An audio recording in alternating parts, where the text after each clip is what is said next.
guys, and welcome back to Starcastic Remarks. Alongside Chris and James, my name is Ryan. We are the official Dallas Stars podcast of THPN. Chris is rubbing his hands together because he's just excited to get into this game tonight. The Dallas Stars do win by a final score of 5-1 over the Los Angeles Kings tonight. It was a great game overall, but first, thank you to DraftKings Sportsbook for being our sponsor. Please go and use that promo code THPN. And maybe the next time you go and use DraftKings Sportsbook, you can place a bet on how many goals that brand new top line of Wyatt Johnston, Rope Hintz, and Jason Robertson are going to get. Gentlemen, how are y'all doing this evening? Boy, we have waited for a game like this, it feels like, for 4 weeks now. It was so nice to see that happen.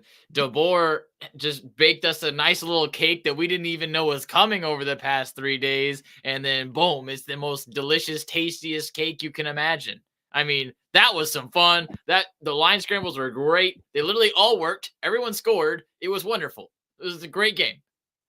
Yeah, it's when you have these line shuffles, you're always kind of, as a fan, it's exciting. You get to see players play with new people who they haven't all season long, and for all of them to click like that, honestly, it doesn't surprise me just based off of the line shuffling he's done before, and it just feels like anyone can play with anyone.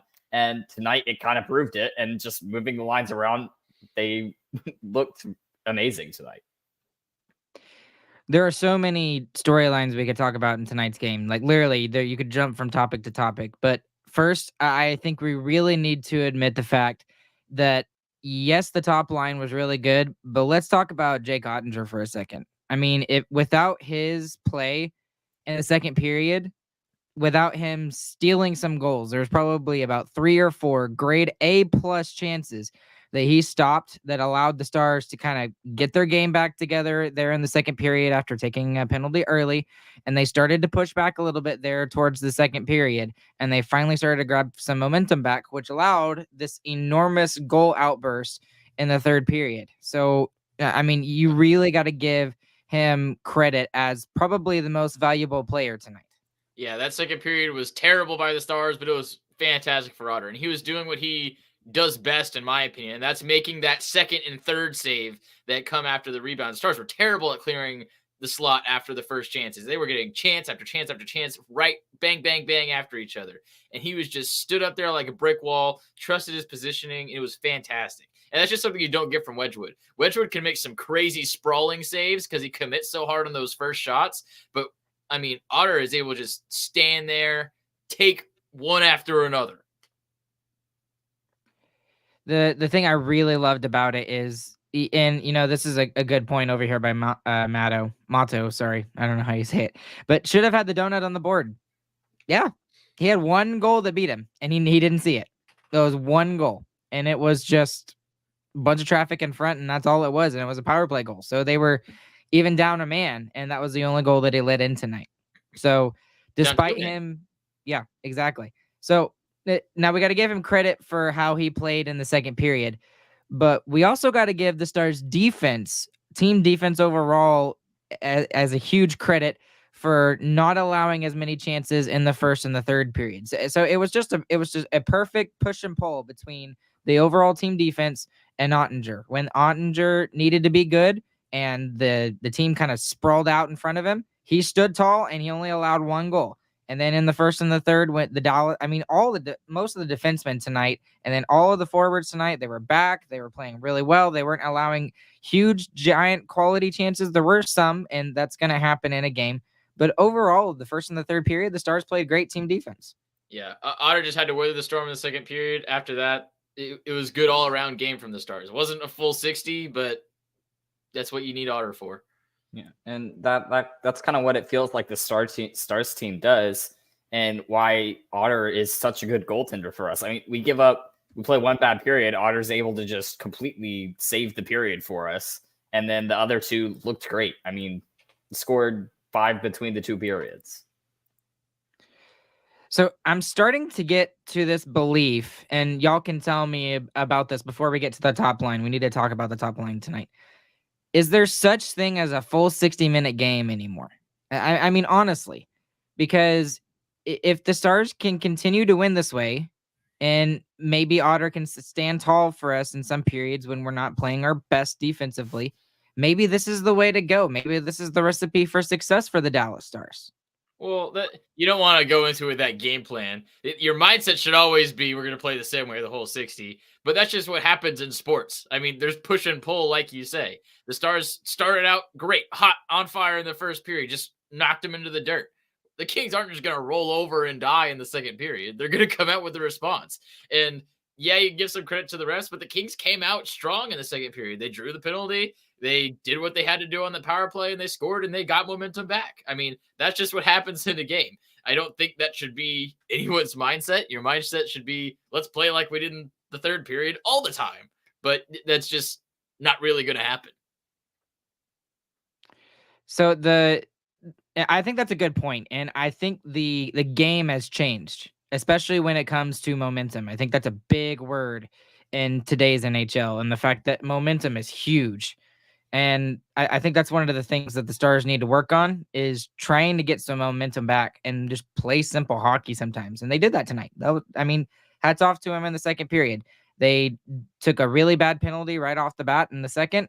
It allowed the LA Kings to kind of explode when it comes to shots on goal there in the second, but they pushed back and they were able to get themselves back into the game, mostly because of the play of Jay Cotton during the second period. But okay.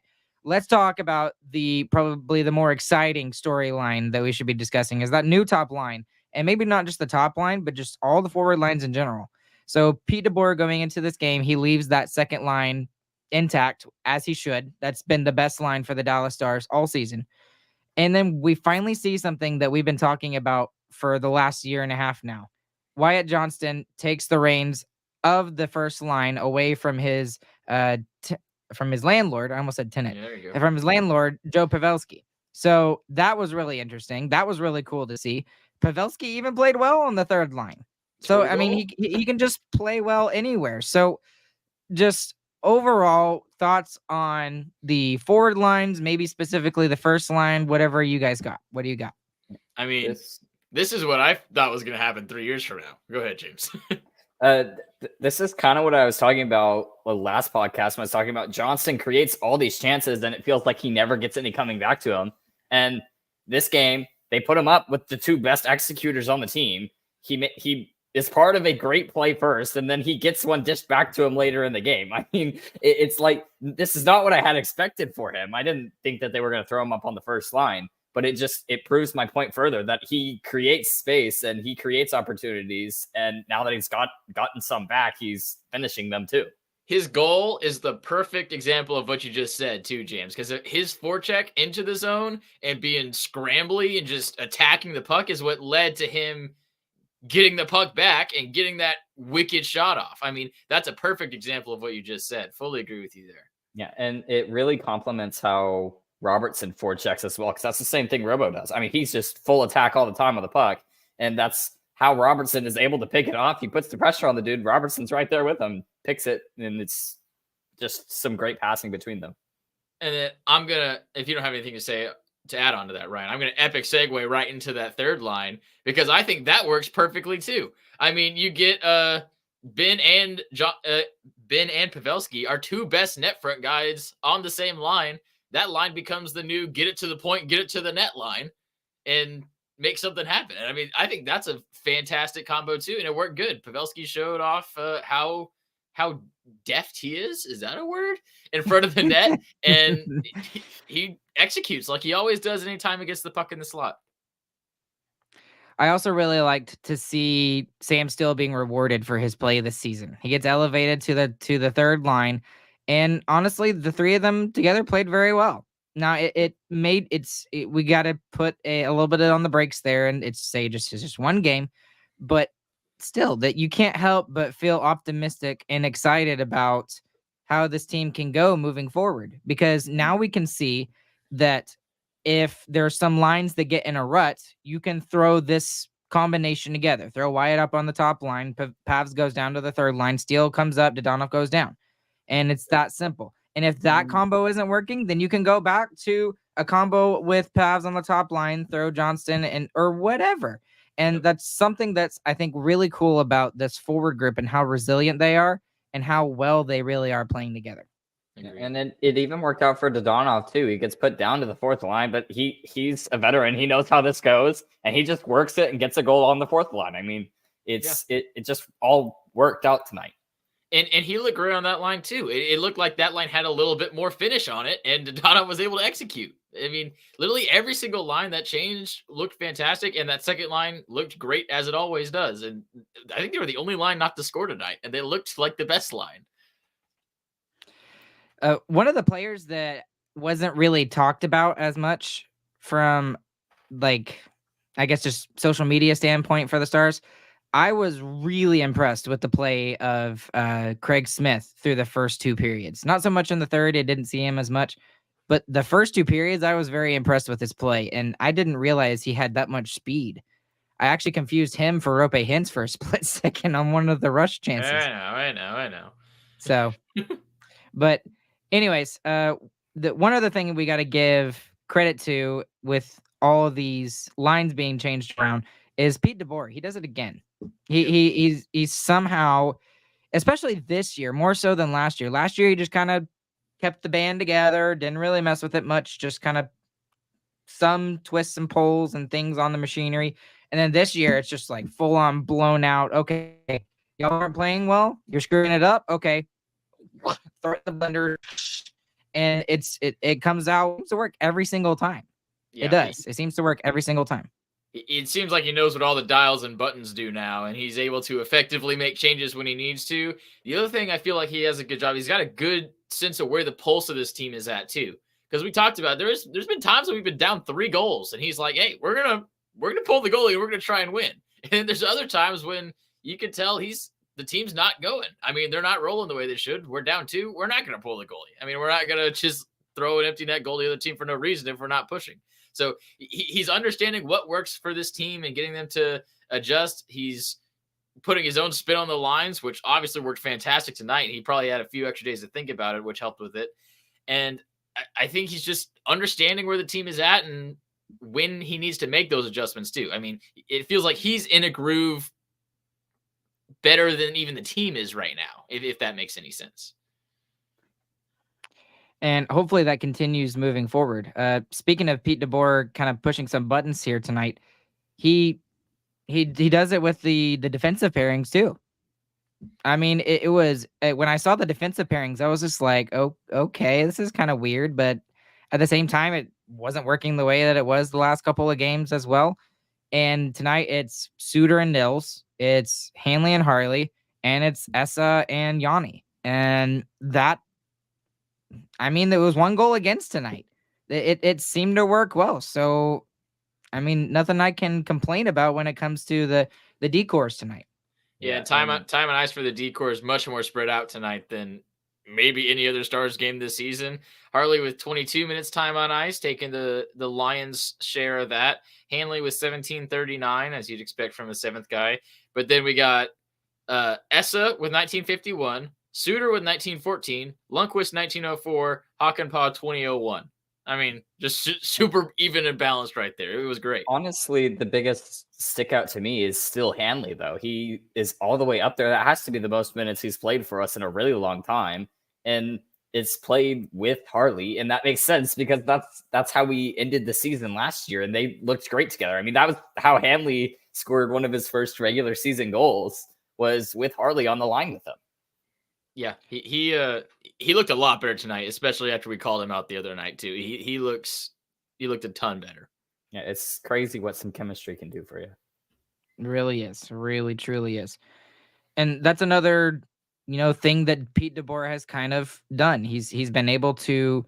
It looked like at first he was just gonna plug and play Harley as the Miro replacement. Right? I mean, Harley was playing 26, 27, 25 minutes a night the last couple of games. I think it's been 7 games since Miro has been out. And like you said, this is the most spread out that we have seen this decor in a long time. And I know this is crazy, but this reminds me a lot of when the Stars played against the Vegas Golden Knights in the Western Conference Final. There was not a defenseman under 16 minutes for the Vegas Golden Knights. And that's really cool. And I'm not saying that this is the decor that we should see going into the playoffs, but like this is really cool. This is exactly what you want to see. This is looking at the Vegas Golden Knights as the Stanley Cup winners and saying, okay, we're going to maybe steal from that. My idea of plug and play with Harley for Miro didn't work. So we're going to see if we can spread out the minutes a little bit, and boom. Okay. Another thing kind of worked for Pete DeBoer. And that last thing that you said, he tried Harley plug and play and it didn't really work. And he adjusts quickly to it. I mean, we saw one game, it was like obvious. Harley's playing way worse. He's not used to this workload. It's not him. It's because his role has changed. And this immediate flip to figure something out to work with it, it was obviously our blue line had to play better to help us do that and give him some more rest. But his ability to adjust that quickly and make Harley look a ton better and make Hanley look better and make everybody look better. I mean, that's just, I give a lot of this game to coaching. I thought it was some fantastic moves. And here's the crazy thing tonight. The Stars get outshot in the second period by a ton. They get outshot in the game. They lose the special teams battle. But this is probably one of the better games it seems like they've played in the last 2 months. Isn't that a little crazy? Yeah, it's crazy because the special teams were stupid and the rest were dumb again. Okay. There was a couple. There was a couple penalties that were very obvious. But the only reason we were Hanley, out special teams was the officiating. We had one power play and they had 4. We were the better team by a mile. There was plenty of chances for them to call penalties on the Kings, and they weren't called. Still on the power play, they had to get the extra man on there to make the play and then score on it. Exactly. And it was on a bad call on Fox too. He clears him out perfectly and does what he's supposed to do, and they call it tripping. Going back to some long-term stats, don't know how this is the case, but James, you mentioned a while ago, it seems like the refs just take a break whenever the Stars play in another team. And that is, I did some boopity-boop research, and I figured out you are 100% correct. They do. The second least penalized team in the NHL is your Dallas Stars. Only one team is more disciplined than the Stars. And the team that draws the least amount of penalty by 6 penalties. By 6! Everyone else is like 1 or 2 apart. We are 6 from the second lowest is the Dallas Stars. Draw the least amount of penalties with a top 3 offense in the league. It makes no sense. It's stupid. Okay, so yeah, it's okay. No, it's fair to say because this goes again back to last year. At the beginning of last year, I did all this research into Pete DeBoer and whether his style led to more penalties being taken by his team, and that wasn't the case. And I don't know if this is just a placebo thing, a placebo effect, or I don't know, but it is very strange and it is very weird. And it's not like it's just been in 1 month. It has been since the beginning of October, since the beginning of the season. This has been that effect. Yeah, and it's not just that these Stars aren't getting a lot of power plays. They're not taking a lot of penalties either. Like, there's just no calls in our games. None of them. I mean, the average, I think, per game for most teams taking and drawing penalties is around 3. It's like, so there's around like 6 penalties per game. And that just doesn't happen in Stars games. I mean, even tonight, there's 4 on one side, and we still only made it to 5. Yeah, doesn't make that is any crazy. sense. No, here's what it is. It's a wide conspiracy, league-wide, to rip off the Stars. Okay, it's a huge conspiracy. It's huge. Oh goodness. Okay. Anyways, look. So here's my other thought to this. The Stars are really good at 5-on-5 right now, especially Tyler Seguin. Yep. So should we really complain all that much? As long as we're not getting a bunch of penalties. That's honestly a great point, because last season we were complaining, we only score power play goals. Why can't we score 5-on-5? And now we are scoring 5-on-5 and power play goals because we're not getting as many power plays. So really, it's just making us stronger. You're just building us up, NHL. Eat that. Yeah, conspiracy. Maybe the conspiracy is actually for the Stars to do better. Just reverse psychiatry. Nope. Right? Nope. No, Chris doesn't. They have it out for us, Ryan. Yeah. Okay. Wait, Chris. Oh, we didn't mention this. In the chat, Ryan, there was a short-handed goal tonight. They didn't lose the special teams battle. Oh, yep. Okay, never mind. Yeah, you're right. Okay. All right. So yeah, that's true. All right. So with the short-handed goal and did we have a power play goal? No, I don't think so. That is our No power power play. play. It's our power kill. I saw that stat on Instagram. We are the second best power kill unit in the league. Yes, Philadelphia has way more than us. That is crazy. How I many feel like more we've do had a they have ton. than us? I don't How many remember. have they had? A Oh, lot. okay. I think they Well, had we like 2 or gave- 3 more. We gave them 3 in one game, so Oh, that's yeah. There you go. Oh, That's yeah, I true. forgot Oh, about don't that. talk about that Goodness. game. we won Woo. that game. Ugh. Oh yeah, that's true. I forgot about that. Won We that give up game. 3 shorthanded goals, 2 shorthanded goals in the same power play, and still won the game. We need to do a review on the season midway through in our next weekend episode because there have been some weird hockey games. Yes, there absolutely have been. Okay, so the one I'll pull out a good stat for us that I think is really cool. Dallas Stars are now number 1 in the league when it comes to third period goals with Yeah. 98 over the Colorado Avalanche with 97. Eat So it. that's really cool. I think that's something that we can lean into, and I also don't think that that's a coincidence with the fact that the Stars are one of the best comeback teams in the NHL. I mean, Agreed. I think both of those go hand in hand. Yeah, Agreed. the only frustrating thing is that the last 3 games we've had 3 in every single third period that we've played. Hey, it's made it Like, fun though.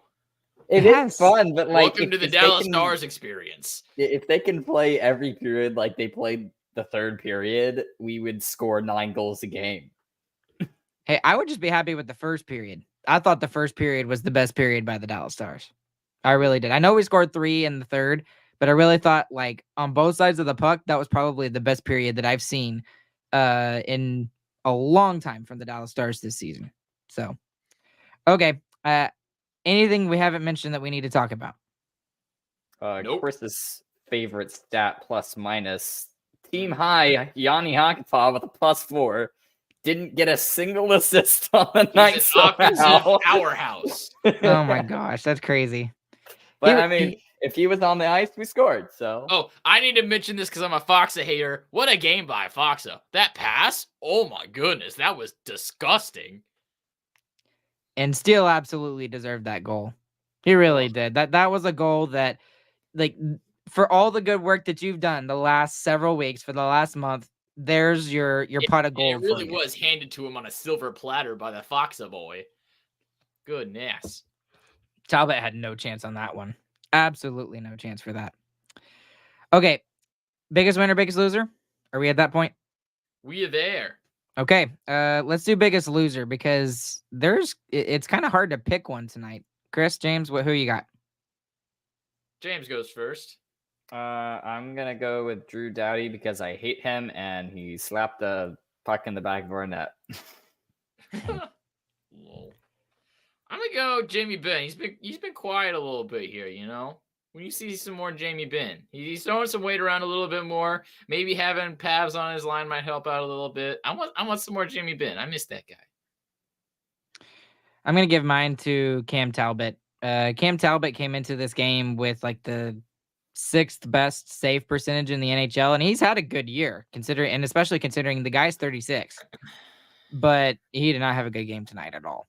And some of it wasn't his fault, especially the Sam Steele goal, especially. But like, I don't know. You can't let in 5 goals and expect to win the game. That's just where I'm at. Okay, biggest winner. Wyatt Johnston.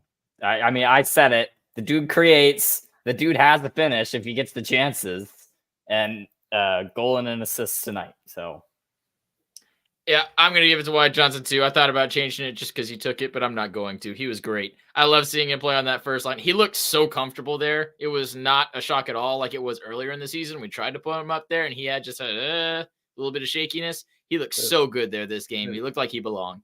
The And big he got difference. 2 points, 6 shot, awesome passes, great forecheck. He looked so good. The big difference between him going on that top line now and earlier in the season is that now he's coming up as a winger, hence is the center. That's how it should be. And I think it worked great. Definitely an he's- easier transition. But he still took draws, which was good. So it gave Pretty them a strong centerman side. it gave them a centerman for both sides of the puck, which is very nice. So that's exactly what Pete DeBoer loves to do. He loves to have 2 centermen on each line. I'm going to give the obvious one for me, at least. I'll go to the other side of the goal, and I'll give it to Jake Ottinger. I mean, he very quietly, just because of how well the forwards did and how well the D played tonight in general, I think he's probably going to get overlooked a little bit in tonight's game, honestly. And he absolutely saved our bacon in the second period, saved our butts. And I mean, you easily could have gone into that second intermission being down by 2 goals. It could have been 4-2, but Ottinger said no. Yep. Those second and third saves were just amazing all game long. Yeah, that's one of the best starts we've seen from Otter in quite some time. Yep. Now we got to hope that he stays healthy. And we've had a little bit of issue with goalie injuries the past couple of seasons with both of our goalies, both Wedgwood and Ottinger. And now with Ottinger back, Wedgwood is out. And we're looking at Matt Murray as our number 2 again. So maybe he comes in in a game. I think that Pete DeBoer will be a little bit more comfortable now that he got a game in and he was able to get a shutout. Now the team played incredible defense in front of him, but still he was able to make the saves when needed. For the most part, yes. But seriously, we'll see where this goes. Stars start a 4-game road trip with a possible return of Miro Heiskanen towards the end of the road trip, guys. We'll look forward to that. Anything else?